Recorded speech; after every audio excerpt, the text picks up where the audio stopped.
Hosted by newtotownJAM. Our story is called "The Previous Tenant of My New Flat Left a Survival Guide. I Might Need Some Help." I sat all morning thinking about everything, cup after cup of coffee in front of me to keep me awake. Once the postman had left and I was alone with my thoughts, they just continued to get louder. I thought about Natalia and the cult. About the kids and their nighttime antics. About the committee meeting. Jamie and how much I missed him, Georgia and my burning guilt, and Mr. Prentice, who was finally making those aforementioned animal noises. Most of all, I thought about the note left for me on move-in day. How it had changed everything. My whole life was different now. I was alone and it felt like my new home was attacking from every angle. I reread the note a few times over my coffee. I worried about my rent. It was tight but manageable. School is currently out in the UK, but as a training teacher assigned to a school I still get paid a small amount through the summer. The rent is low, and with a second summer job, I can just about make it without Jamie. It sounds strange, but it felt nice to worry about something normal for a minute, even if I should have been worrying about my survival and the many entities currently trying to kill me. I didn't get to stew for too long. I had to get ready for the committee meeting. After the events of the night before and my growing mistrust of Prudence, it was imperative that I got the neighbors on the side if I was going to achieve anything like my goals of eradicating the imposter cultist neighbors. The meeting was at noon in flat 31. There was a poster on a communal notice board by the entrance that I was glad to spot. Terry hadn't mentioned the time when we met at all our meetings since had been a bit hectic to discuss it. The poster promised tea and cakes and my stomach rumbled at the thought. I hadn't eaten properly in days. At 11:55 I left the flat and wandered out into the corridor. I'd never seen so many neighbors. Mr. Prentice, however, was still making that awful noise, and I watched in disbelief as every single person in the corridor walked past his door as if it was silent. I did my usual deliberation on whether to take the stairs or lift, but yet again the stairs won. I still couldn't bear being where Jamie died, and all these extra flights were keeping me fit.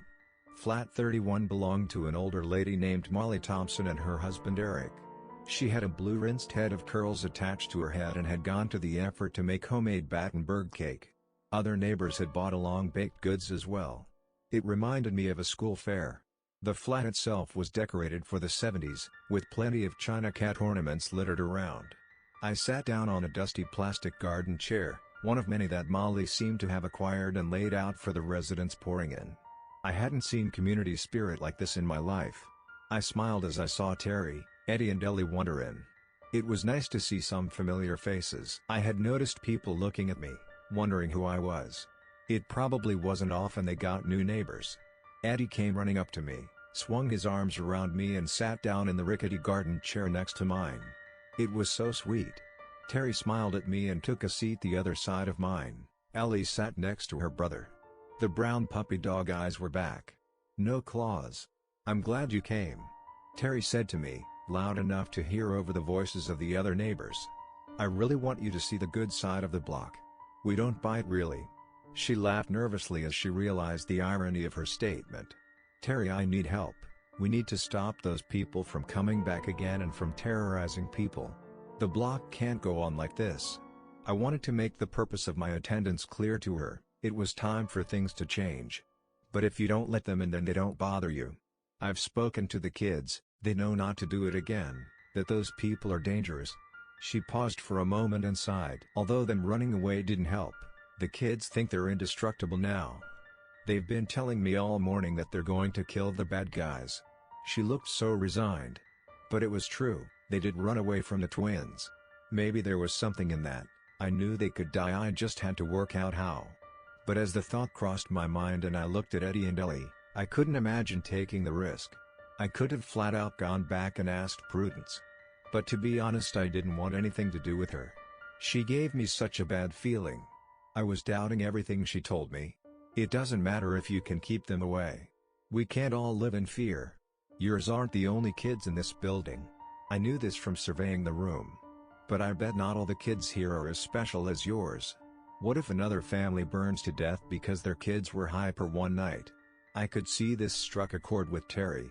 She looked at me with glassy eyes as if on the verge of tears. "You're right. Molly's the chairwoman and she can be a little strict, but you can bring it up under any other business." She spoke with a lump in her throat. "Here you go, by the way." She handed me a piece of printed paper.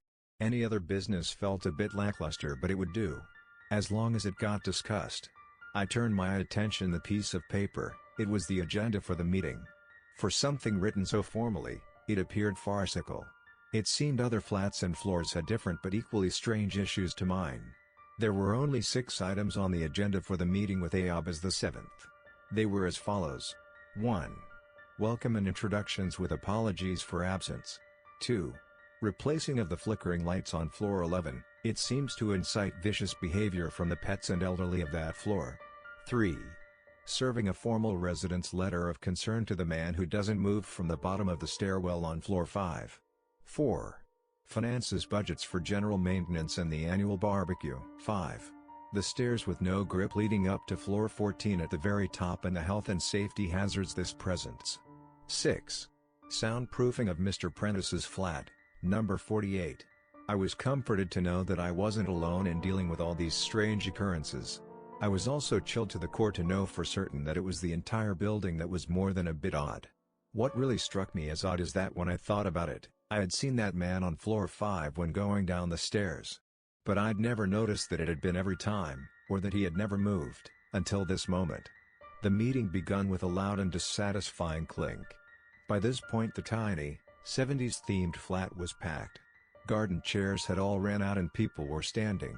Molly Thompson stood up from her floral-patterned armchair and bashed a teaspoon against the outside of her cup. She reminded me of a very strict, disciplinarian schoolteacher I had worked with during my university placement. She commanded quiet in the room. "I think we should get started, everyone," she shrilled, her voice growing louder with every word until the crowd came to a silent hum. "Right, firstly, we are not going to skip the introductions today. Apologies have been given by Joe and Steph of Flat 2 and yet again by Mr. Prentice. We have a new face in the room, as I'm sure many of you have noticed." She gestured to me and looked in my direction but didn't really make any eye contact. She was just talking about me as I sat in the room. Eventually, she addressed me directly. "Stand up, dear, introduce yourself. We're pleased to have you here." I was deeply uncomfortable. I could feel some sort of panic coming on. I never liked standing in crowds very much. But I stood up anyway. Hi. My name is Kat. I live in flat number 42. I moved in with my boyfriend Jamie, but he was killed in the lift by the weird rat creatures you people have living here. The people that claim to live in the burned out flats won't leave me alone, and one in particular seems to want me dead. Oh, and that window cleaner outside my flat makes me want to scoop my own eyes out with a spoon every time he knocks on the door. Nice to meet you all. The crowd had gasped a little. I sat down. Instantly mortified, I don't know what happened, the normality and structure of the meeting overwhelmed me. There's something about a sense of order and normality amongst chaos. It does something to your brain, and for me, for the first time in this whole journey, it sent me into a meltdown. I sobbed as I hit the chair, both in pure mental exhaustion and disappointment that I had blown my chance at building any sort of army against Natalia. Terry rubbed my shoulder. Molly broke the awkward silence that had blanketed the room. "Nice to meet you, Catherine. I understand life in this building can be a little overwhelming. We did ask the previous occupant to let us intervene when you moved in, but she was insistent. In hindsight, we may need to review our policies on new tenants. I am so very sorry for the loss of your partner. The lift is a most unfortunate situation. She had been in positions of power in her life for certain." She responded professionally but coldly. There was no feeling in her condolences. She came off like a corrupt politician digging themselves out of a hole. She did decide to skip the introductions after my outburst. I also hate it when I'm called Catherine. My parents named me Katie and I shortened it to Kat. Her presuming it was Catherine added to her schoolteacher demeanor. She carried on with the proceedings pretty swiftly, and interesting characters present at the meeting started to emerge. My favorite was a large middle-aged Caribbean woman named Precious St. Fleur, who would not accept Molly's claims that there was not enough in the budget to replace the lighting on floor 11. She got up and lifted her shirt to reveal a large deep bite mark across her stomach caused by her dog after a long episode of the lights flickering. When that didn't change Molly's answer, she lifted her trouser leg to reveal a smaller, but still noteworthy bite mark on her leg, from her elderly mother who lives with her. Molly didn't budge. It took what felt like an eternity to get to any other business. If I weren't so focused on my goal, I would have enjoyed hearing about the quirks of the other floors, maybe tried to engage a little, but I just couldn't concentrate. When the chairwoman asked if anyone had any other business, she scanned the room quickly. I stood up from my chair and she locked in on me with her eyes. My hands were shaking and I could feel a cold sweat forming all over my body. "Catherine, what can we help you with, dear?" she asked in a patronizing tone. "I want help in getting rid of the people pretending to be from the burned-out flats. I can't be the only person that doesn't like living in fear," I stated boldly, trying not to break down again. "Dear, we have had this discussion multiple times and it's been taken off the agenda. I am aware you're new here, but there is nothing we can do about certain problems within this building, and for this particular issue we would appreciate you not letting them into your home and ignoring them like the rest of us," she snapped back. "But that's not good enough. Terry's kids answered the door last night. They're children, it's easily done. What if someone else's child does it and aren't so lucky to survive? One burned my friend so bad a few nights ago that she's still unconscious in hospital. This I knew from social media. A few people called out in agreement with me from the crowd. The only one who has ever been able to deal with them is Prudence. And that difficult woman never revealed her methods. Don't think we didn't try. You're suggesting a suicide mission. You do well to remember you are new here." Molly hissed through her teeth. Did she have to mention I was new so many times? It was grating on me. "Well, I'm willing," shouted Precious. She seemed stronger than the rest in her earlier rant. I was glad to have her on side. Where she came forward, a few others followed. Soon I had 5 people plus myself willing to form a subcommittee to get rid of the cultists. Molly didn't like it, but she agreed to let us do it. There was me, Precious and Terry, along with a lady named Shanti who lived a few doors from me. A man named Anton and his friend Leo from floor 8 made up the group. To be honest, they just seemed keen to get involved with any kind of battle. Leo was the loud one, Anton was mostly silent. I invited them to my flat after Molly swiftly adjourned the meeting. Inviting anyone into my home made me anxious now. I found myself studying each of their faces to ensure they weren't too average and I hadn't invited the wrong people in. I was fairly certain I hadn't. Eddie and Ellie settled in front of my TV in the bedroom so they didn't hear our conversation. They may only be kids, but I felt safer with them there. We discussed for hours how we could bring the imposter people into one place and kill them all.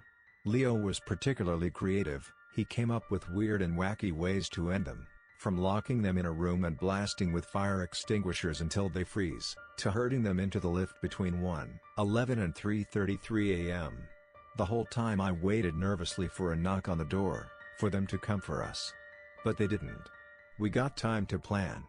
But despite the time, it never really took off. No idea seemed feasible. I shared everything I knew. My conversation with Prue, the night before in Terry's flat, everything. Precious listened to my tales intently before speaking.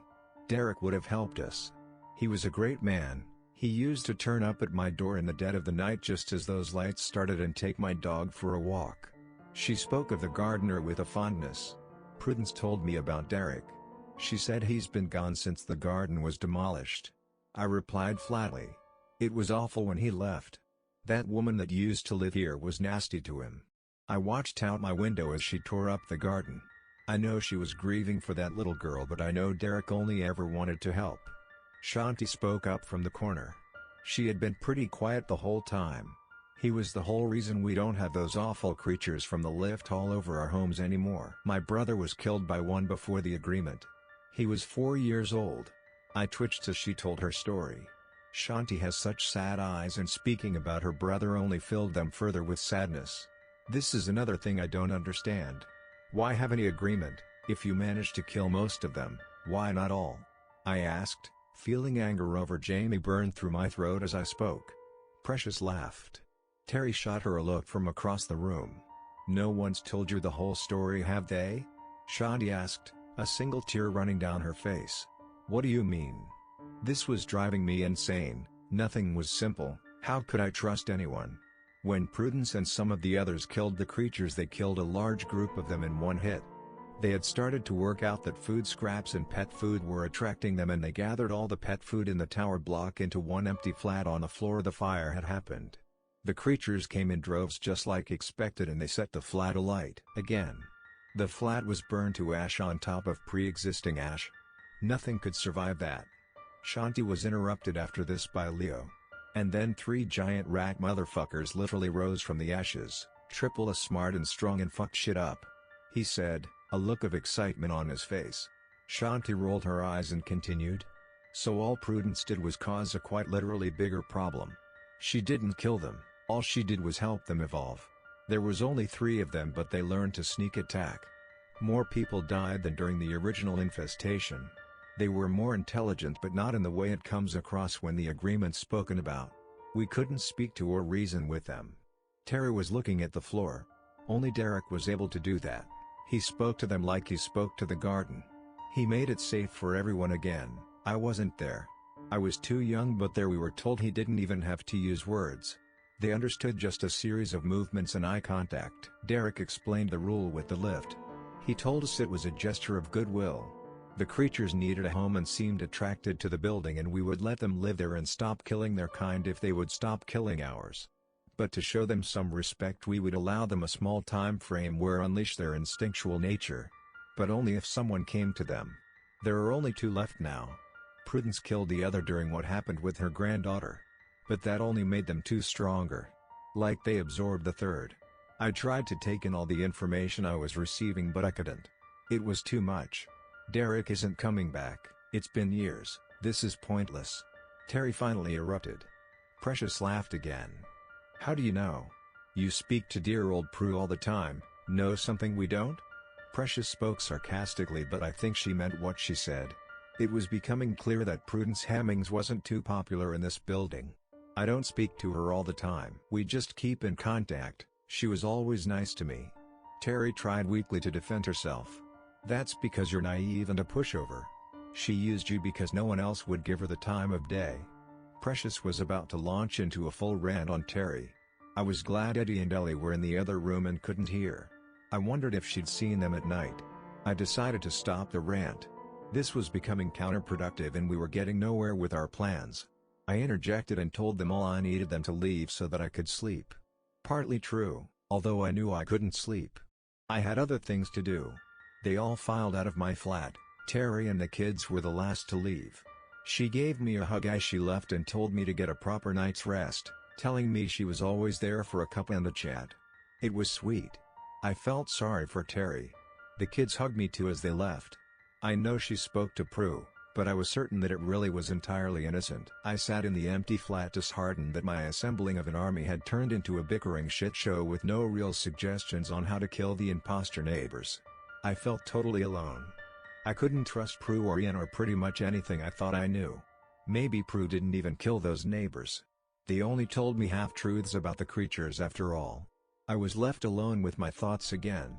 And after a few hours, a good one finally struck me, but I needed supplies. I left the building and went to the nearest shop to gather the items I needed. For what I needed in the time of night I had to travel to a 24-hour supermarket. It took half-hour each way on the bus. But I stayed focused. My bags were heavy and awkward on the way back to the block, but if it paid off this was going to be worth it. I trudged up the stairs. It took me 2 trips and 24 flights of stairs instead of 14 to get everything in my flat and organize myself. It only took 16 and a large gym bag that was much easier to carry on the way back down, thankfully. I passed the man on floor 5 twice. Now I had noticed him, he made my skin crawl a little. I walked through the downstairs corridor, diverting away from the main entrance and passing all the ground floor flats to the door at the back of the building. The door at the back led to a small concrete area with a grass strip along the side and a bench decorated with a memorial plaque. This was the block outside space. As is typical in the city, the whole bench was covered in graffiti. The memorial was unreadable. I got to work. I dug the strip of grass, turning the soil with my new equipment. I had never been green-fingered, and to be honest, the shrubs I had bought had been so heavy I had grown to resent them a little. I worked for an hour and a half. I was sweating and night had come. It was pitch black and I was using my phone torch to see. I had almost given up until I got up from my crouching position to stretch my knees. I reached my arms out, put down my shovel and took a seat on the bench. I hadn't seen him arrive, but the man was already sat there. He wore a flat cap and a jacket, despite it being the middle of summer and a beautiful night. He just smiled warmly at the shrubs for a moment without a word. Eventually, he spoke. I've missed this place. Name's Derek.